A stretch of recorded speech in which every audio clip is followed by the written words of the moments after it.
नमस्कार बच्चों, हम अपनी पाठ्य पुस्तक कृतिका भाग 2 का अध्ययन कर रहे हैं। इसमें शिव प्रसाद मिश्र रुद्र की कहानी है एही ठैया झुलनी हेरानी और रामा, अर्थात इसी स्थान पर मेरे नाक की नथनी खो गई है। तो इसमें इस कहानी में हमने देखा है कि टुन्नू और दुलारी दो गजली गीत के गायक हैं। दोनों का आपस में परिचय होता है। दुलारी की उम्र अधिक है, अधेड़ावस्था में है। टुन्नू अभी नवयुवक है। टुन्नू दुलारी की ओर आकर्षित होता है, लेकिन दुलारी उसके आकर्षण को एक भावनाओं का आवेग मात्र समझती है और उसे धुतकारती है। लेकिन धीरे धीरे वह समझ जाती है कि टुन्नू का प्रेम उसके शरीर से नहीं, उसकी आत्मा से है और अपने मन ही मन में वह भी टुन्नू को पसंद करती है। ये भी उसने जान लिया था। तो एक दूसरा है सुंदर, जो कि दुलारी का मालिक समझ सकते हो, जिसके कहने पर वह गाने का कार्य करती है। तो वह उसके घर पर आया, उसके लिए धोतियों का बंडल लाया, लेकिन उसने नई धोतियों के बंडल को जो विदेशी वस्त्रों का संग्रह कर रहे थे नवयुवक, उसके धोती उसके वो चद्दर पर डाल देती है, जिस चद्दर पर विदेशी वस्त्रों का संग्रह कर रहे थे। उसी दल में टुन्नू भी शामिल था और पुलिस के मुखबिर ने यह देख लिया कि एक नई नकोर धोतियों का बंडल दुलारी ने ऊपर से नीचे फेंका है और उसके पास में सुंदर भी है। सुंदर पुलिस का मुखबिर भी है, जो पुलिस को सूचना देता है। अपराधी है जो पुलिस का गवाह बन जाता है और आम लोगों की सूचनाएं पुलिस तक पहुंचाता है, उसे मुखबर बोलते हैं। तो ये हमने पढ़ लिया है। फिर दुलारी के पास और टुन्नू की मृत्यु का समाचार आता है कि टाउन हॉल के पास से टुन्नू को मार दिया गया। तो दुलारी टाउन हॉल जाने के लिए निकलती है, लेकिन पुलिस के जमादार ने आकर कहा कि आज शाम को और अमन सभा है, शांति के लिए सभा रखी गई है, तो उस शांति के लिए रखी गई सभा में तेरे को गाना है और तेरे को थाने में बुलाया है। तो वह थाने पर चली जाती है। इतना हमने पढ़ लिया है। तो देखो, यहाँ आज अमन सभा द्वारा आयोजित समारोह में उसे गाना पड़ेगा और थाने जाना होगा। इसके बाद में अगला अंक आज अब पढ़ते हैं। रिपोर्ट की कॉपी मेज पर पटकते हुए प्रधान संवाददाता ने अपने सहकर्मी को डांटा। अब देखो, अलग ही घटनाक्रम चल रहा है इस कहानी में, दुलारी वाला नहीं है। अब एक अखबार का कार्यालय है और अखबार के कार्यालय में जो प्रधान संवाददाता, यानी मुख्य संवाददाता होता है, उसने अपने सहकर्मी, अपने साथ कार्य करने वाले कर्मचारी को डांटा। शर्मा जी, आप तो अखबार की रिपोर्टरी छोड़कर चाय की दुकान खोल लेते तो अच्छा होता। क्यों? क्योंकि संवाद संग्रह यानी समाचारों का संग्रह तो आपके बूते की बात नहीं जान पड़ती, यानी आपके वश की बात ये नहीं है। भयभीत शर्मा जी ने गड्ढे में कौड़ी खेलती हुई अपनी आंखों से चश्मा उतार कर उसे कुर्ते से पहुँचते हुए पूछा, क्यों, क्या हुआ? तो उसने चश्मा लगा रखा था और आंखें थोड़ी गड्ढे में थी, गहरी थी। तो उसमें कुर्ते से अपने चश्मे को पूछता क्यों, क्या हुआ? तो जो मुख्य संवाददाता ने, उसने खींचकर गुस्से में कहा, ये जो आप पन्ने पर पन्ना अलिफ लैला की कहानी से रंग लाए हैं, वह कहाँ छपेगा और कौन छापेगा? इस पर भी आपने विचार किया है? तो उसने क्या कहा कि ये जो आप अलिफ लैला थे पुराने प्रेमी, तो ये प्रेमी प्रेमिका की कहानी से आप ये पन्ना से पन्ना भर लाए हो, इसे कौन छापेगा अखबार में? इस पर भी आपने कभी विचार किया है? आपने जो लिखा है उसका आपके सिवा कोई और भी गवाह है? आज आपकी रिपोर्ट छाप दूं तो कल ही अखबार बंद हो जाए, संपादक जी बड़े घर पहुंचा दिए जाएं।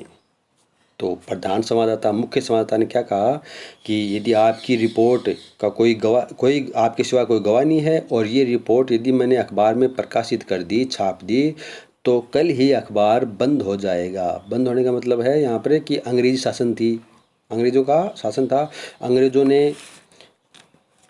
अंग्रेज़ों के खिलाफ जो भी कोई रिपोर्ट अखबार में प्रकाशित होती, तो अंग्रेज उस अखबार को ही, समाचार पत्र को ही बंद कर देते। तो मुख्य संवाददाता ने कहा कि यदि आपकी मैं रिपोर्ट ये प्रकाशित कर दूं तो यह अखबार अंग्रेज़ी सरकार बंद कर देगी और संपादक जी हैं, यानी जो अखबार के प्रमुख संपादक हैं, उन्हें बड़े घर पहुंचा दिए जाएंगे। तो बड़े घर यहाँ पर किसे लिखा गया है? जेल को। तो उन्हें जेल में डाल दिया जाएगा और ये समाचार पत्र है, इसे बंद कर दिया जाएगा। अपने संबंध में वार्ता बात होती सुनकर संपादक जी भी सजग हुए। संपादक जी सुन लिए कि संपादक जी को बड़े घर पहुंचा दिया जाएगा, तो समझ रहे कि मेरे बारे में क्या बातें हो रही हैं। उन्होंने पूछा, क्या बात है? यही शर्मा जी की रिपोर्ट पर झक रहा हूँ, और क्या? प्रधान संवाददाता ने कहा कि शर्मा जी जो रिपोर्टिंग लेके आए हैं, यानी जो समाचार लेके आए हैं, उस समाचार पर ही झक रहा हूँ, मतलब इनसे बातचीत कर रहा हूँ, लड़ रहा हूँ, इनके साथ अपना दिमाग खराब कर रहा हूँ। पढ़िए, संपादक ने आदेश दिया कि क्या रिपोर्ट लिख के लाए हैं, ये पढ़िए। प्रधान संवाददाता ने रिपोर्ट की कॉपी शर्मा जी की ओर बढ़ाते हुए कहा, लीजिए, आप ही पढ़कर सुनाइए। वह शीर्षक भी पढ़ दीजिएगा जो आपने संवाद पर लगाया है। क्या शीर्षक है? तो जो मुख्य संवाददाता, प्रधान संवाददाता था, उसने खुद नहीं पढ़ा, उसने वह समाचार संवाद और जो शर्मा जी जो संवाददाता थे उनकी ओर ये कर दिया कि लो आप ही पढ़ो, और वो शीर्षक भी पढ़ो जो आपने ये शीर्षक है, इसे रिपोर्ट पर लगा करके लाए हो। तो शीर्षक क्या है? एही ठेया झूलनी हैरानी और आमा, जो कि अपनी इस कहानी का शीर्षक है। वही शीर्षक है उसे संवाददाता का के समाचार का था। झेप भरी मुद्रा में शर्मा जी ने कहा, फिर धीरे धीरे वह रिपोर्टें पढ़ने लगे। झेप भरी मतलब थोड़ी खिसियाहट भरी, थोड़ी ऐसा अपने आप को शर्मिंदा महसूस करते हुए उन्होंने वह शीर्षक पढ़ा और आगे समाचार पढ़ने लगे। कल 6 अप्रैल को नेताओं की अपील पर नगर में पूर्ण हड़ताल रही। समाचार पढ़ रहे हैं वे, देखो दोहरे उद्धरण चिन्ह में है ना। यहाँ तक कि खोमचे वालों ने भी नगर में फेरी नहीं लगाई। सवेरे से ही जुलूसों का निकलना जारी हो गया, जो जलाने के लिए विदेशी वस्त्रों का संग्रह करता जाता था। ऐसे ही एक जुलूस के साथ नगर का प्रसिद्ध गजली गायक टुन्नू भी था।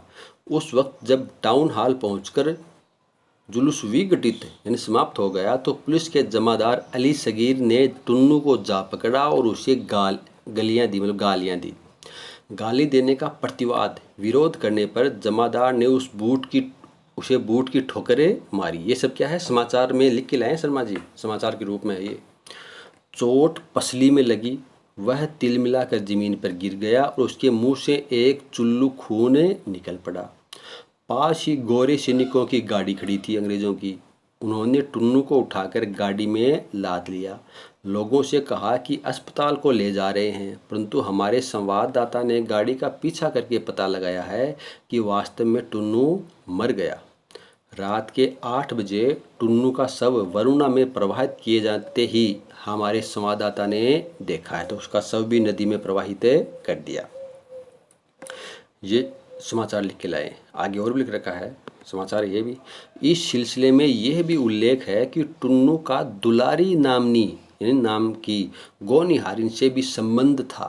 कल शाम अबन सभा द्वारा टाउन हॉल में आयोजित समारोह में भी, जिसमें जनता का एक भी प्रतिनिधि उपस्थित नहीं था, दुलारी को नचाया गवाया गया। देखो, अमन सभा रखी गई, शांति के लिए सभा रखी गई, तो सभी के लिए थी कि समाज में शांति रहे, गांव में शांति रहे, शहर में शांति रहे। लेकिन उस शांति के लिए रखी गई सभा में भी जनता का कोई भी प्रतिनिधि उपस्थित नहीं था। जैसे सब सरकारी कर्मचारी थे, उन्होंने ही इस प्रकार का कार्यक्रम कर लिया, यानी उस कार्यक्रम को जनता का समर्थन प्राप्त नहीं था और उस कार्यक्रम में दुलारी को नचाया गवाया गया। उसे भी शायद टुन्नू की मृत्यु का समाचार मिल चुका था। वह बहुत उदास थी और उसने खद्दर की एक साधारण धोती मात्र पहन रखी थी। कौन सी धोती? वही धोती खद्दर की जिसे टुन्नू इस कहानी के शुरुआत में अपने बगल में दबा के लाया था और दुलारी को दी थी। तो उस खद्दर की धोती को पहन रखे थी। सुना जाता है कि उसे पुलिस जबरदस्ती ले आई थी। वह उस स्थान पर गाना नहीं चाहती थी जहां 8 घंटे पहले उसके प्रेमी की हत्या की गई थी, परंतु विवश होकर गाने के लिए खड़ा होना पड़ा। कुख्यात जमादार अली सगीर यानी जो बदनाम था इस कार्य में ने मौसमी चीज़ गाने की फरमाइश की।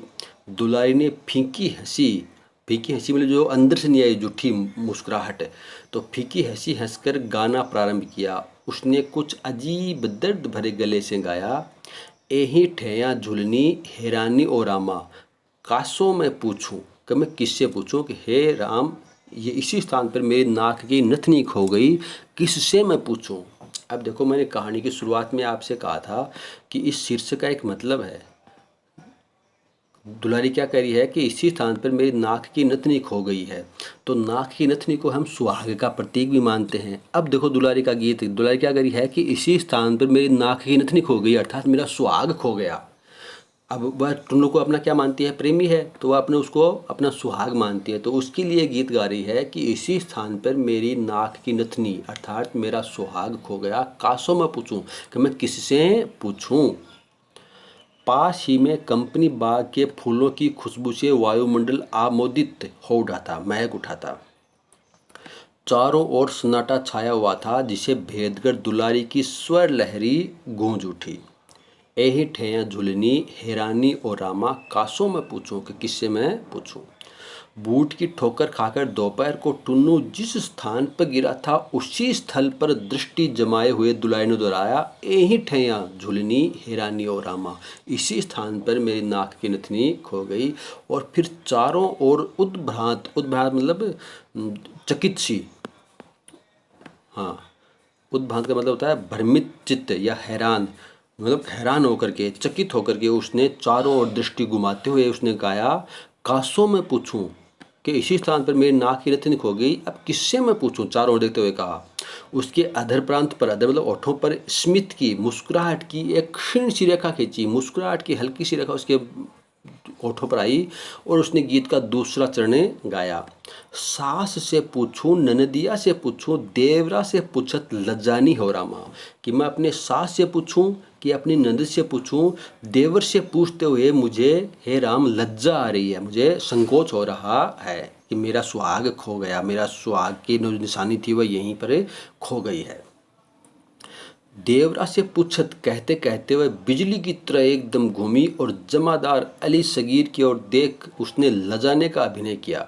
उसकी आंखों में आंसू की बूंदें छहर उठी, यानी आंखों में आंसू की बूंदें आ गई, या यूँ कहिए कि पानी की कुछ बूंदें जो वरुणा में टुन्नू की लाश फेंकने से छिटकी और अब दुलारी की आंखों में प्रगटे हुई। तो दुलारी की आंखों में आंसू आए वहाँ पर। अब संवाददाता ने कहा कि वो आंसू भी हो सकते हैं और वे बूंदे भी हो सकते हैं जो टुन्नू की लाश को नदी में फेंकने से उछली थी। वैसा रूप पहले कभी न दिखाई पड़ा था, आंधी में भी नहीं, समुद्र में भी नहीं, मृत्यु के गंभीर आविर्भाव में भी नहीं, यानी मृत्यु का आविर्भाव होता है उसमें भी नहीं दिखा, समुद्र में भी नहीं, आंधी में नहीं, दुलारी का ऐसा रूप कभी कहीं पर भी नहीं देखा गया। अब देखो यह बात महत्वपूर्ण है।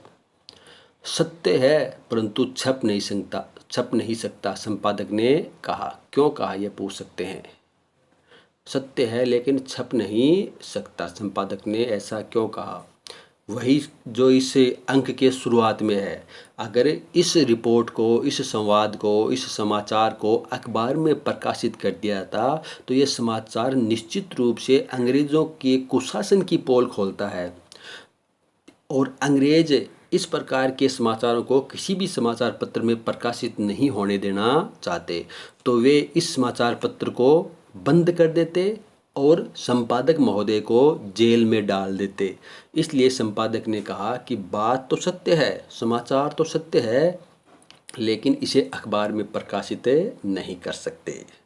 तो ये एक शिव प्रसाद मिश्र रुद्र की कहानी है जिसका शीर्षक है एही ठें झुलनी हैरानी और रामा। तो ये भी पूछ सकते हैं कि शीर्षक की सार्थकता पर प्रकाश डालिए, तो शीर्षक भी सार्थक है। सबसे महत्वपूर्ण बात यही है कि इसी स्थान पर मेरी नाक की नथनी खो गई, अर्थात दुलारी कह रही है कि इसी स्थान पर मेरी टुन्नू, मेरे प्रेमी की हत्या की गई है, यानी मेरे सुहाग की निशानी है वह इसी स्थान पर खो गई है। तो प्रश्न उत्तर हैं वो मैं अगले वाली क्लास में आपको करा दूंगा। आज के लिए इतना ही, धन्यवाद।